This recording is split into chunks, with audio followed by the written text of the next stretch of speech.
Kesimpulan kita sesungguhnya umat Kristen itu tidak memiliki terminologi tentang kafir.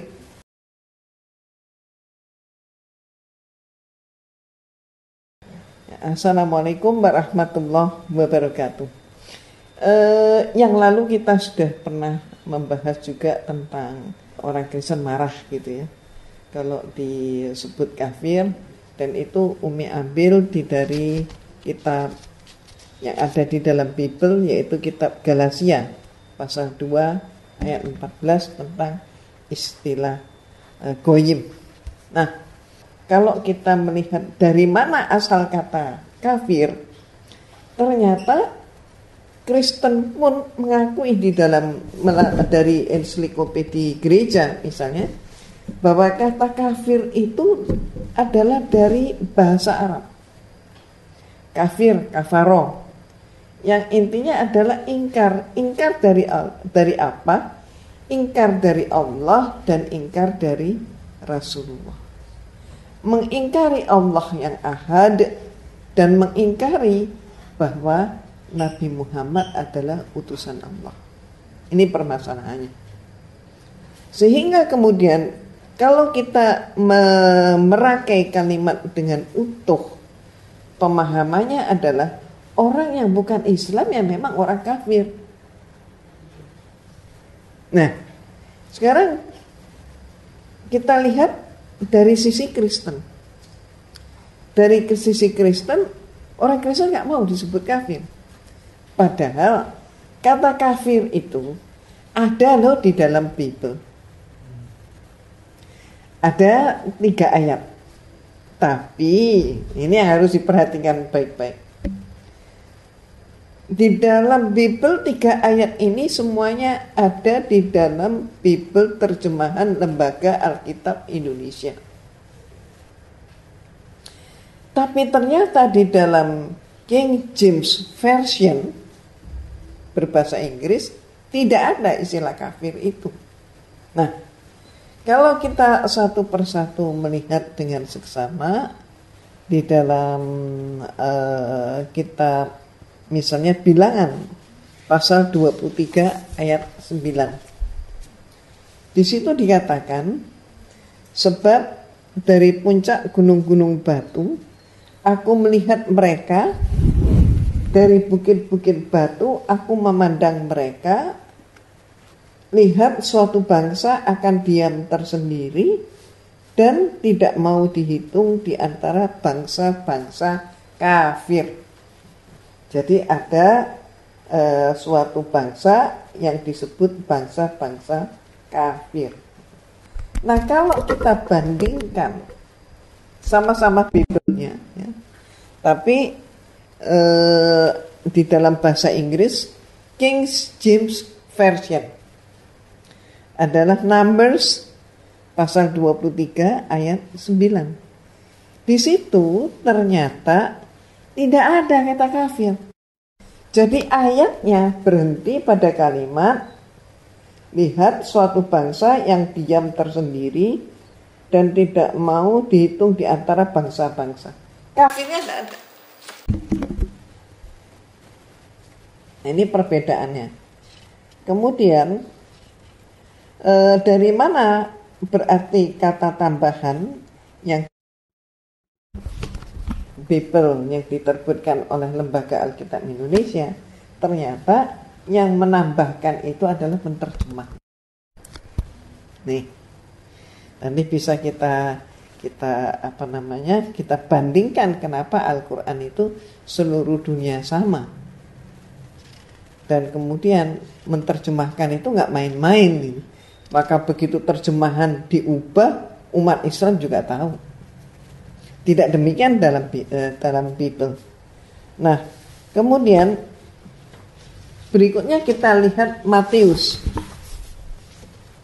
Matius pasal 5 ayat 22. Disebutkan, tetapi aku berkata kepadamu, setiap orang yang marah terhadap saudaranya harus dihukum. Siapa yang berkata kepada saudaranya kafir, harus dihadapkan ke mahkamah agama, dan siapa yang berkata jahil harus diserahkan ke dalam neraka yang menyala-nyala. Ini ungkapan Matius pasal 5 ayat 22. Sekali lagi ini adalah terjemahan Lembaga Alkitab Indonesia. Nah, kalau kita bandingkan juga Bible tapi dalam bahasa Inggris, Matthew pasal 5 ayat 22, yaitu terjemahan dari King James Version, maka di sini yang dikatakan kafir tidak ada, tapi yang ada adalah kata raka, R-A-C-A.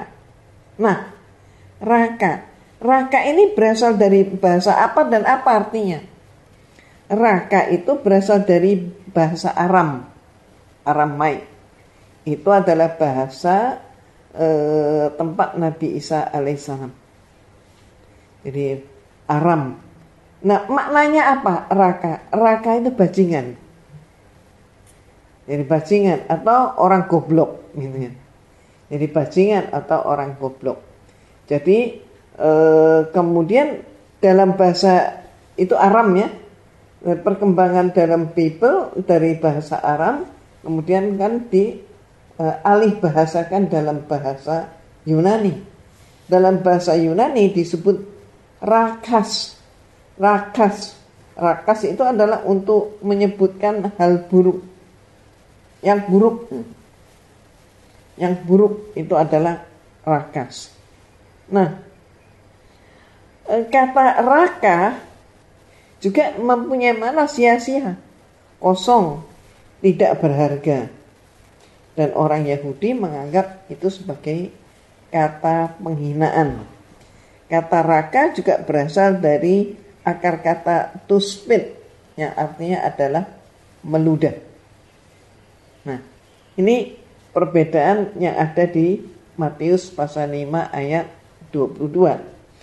Kemudian yang ketiga yang pernah saya ungkap adalah kitab Galatia pasal 2 ayat 14. Tetapi waktu kulihat bahwa kelakuan mereka itu tidak sesuai dengan kebenaran Injil, aku berkata kepada Kefas di hadapan mereka semua, jika engkau seorang Yahudi hidup secara kafir dan bukan secara Yahudi, bagaimanakah engkau dapat memaksa saudara-saudara yang tidak bersunat untuk hidup secara Yahudi? Nah, ini sekali lagi adalah terjemahan Lembaga Alkitab Indonesia. Nah, di dalam Bible bahasa Inggris yang diterjemahkan oleh King James Version, Galatian pasal 2 ayat 14, maka di sini tidak ada kata kafir, tapi disebut Gentiles. Gentiles ini apa? Goyim, yang dimaksudkan goyim. Nah, yang dimaksudkan goyim adalah bangsa-bangsa di luar Yahudi. Dan itulah yang saya pernah mengurai, bahkan orang yang dianggap sebagai goyim ini adalah fisik. Jadi kalau orang berarti fisiknya fisik manusia, tapi sesungguhnya dia itu masuk golongan binatang, kera, babi, atau anjing, atau budak. Itu yang disebut sebagai goyim. Nah, inilah yang ada. Jadi apa kesimpulan kita? Kesimpulan kita sesungguhnya umat Kristen itu tidak memiliki terminologi tentang kafir. Mereka ambil itu dari bahasa Arab, mereka cuplik, mereka ambil masuk di dalam Bible oleh penterjemah Bible bahasa Indonesia.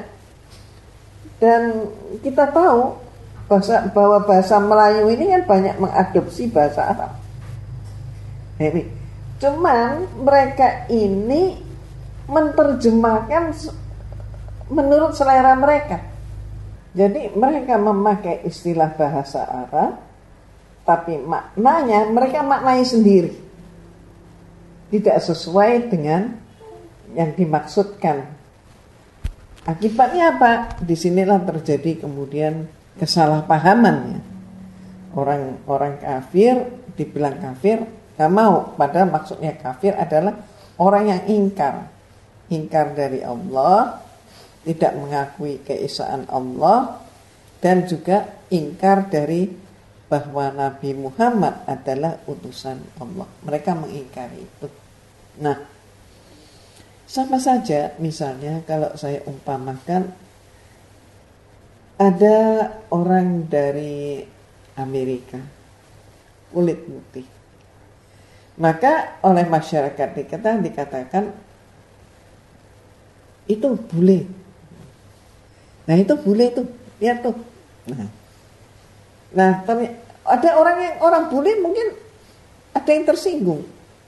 Lihat, mau disebut apa kalau bukan bule? Memang dia kulit putih. Dia bilang bule itu penghinaan. Loh, jangan memberikan makna sendiri. Itu misalnya. Maka sebenarnya kalau kita sudah tahu seperti ini, maka sesungguhnya yang paling berhak menerjemahkan kata kafir adalah justru umat Islam sendiri. Dan dalam kasanah Islam, kafir itu bermakna siapa saja yang tidak memeluk Islam yang dibawa oleh Nabi Muhammad SAW, ya mereka itu kafir. Itu memang maknanya demikian. Jadi nggak perlu orang sekarang bilang nggak perlu tersinggung, nggak perlu baper gitu.